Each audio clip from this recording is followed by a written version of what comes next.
پیارے پیارے مدنی منوں، ہمیں بھی چاہیے ہمیشہ آپس میں لڑائی جھگڑوں سے بچیں. لڑائی جھگڑا نہیں کرنا.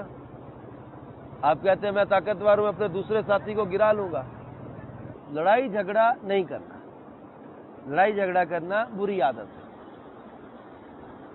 آپس میں مسلمان کو مارے، گالی دے، تکلیف دے، اچھی عادت نہیں. آپس میں ایک دوسرے سے پیار کریں. کوئی آپ کو دھکا بھی دے تو آپ نے اس کو آگے سے دھکا نہیں دینا، اس کو دعا دے. ہمارے پیارے آقا صلی اللہ تعالی علیہ وسلم کو کوئی مارتا تو بھی آپ بدلہ نہیں لیتے تھے، کوئی گالی دیتا تو بھی بدلہ نہیں لیتے تھے، کوئی بد اخلاقی کرتا تو آپ اس کے ساتھ خوش اخلاقی کرتے تھے، کوئی آپ کو برا بھلا کہتا آپ اس کو نیکی کی دعوت دیتے، دعائیں دیتے تھے. تو ہمیں بھی یہ درس ملا کہ ہم بھی آپس میں لڑائی جھگڑوں سے بچنے والے بنے.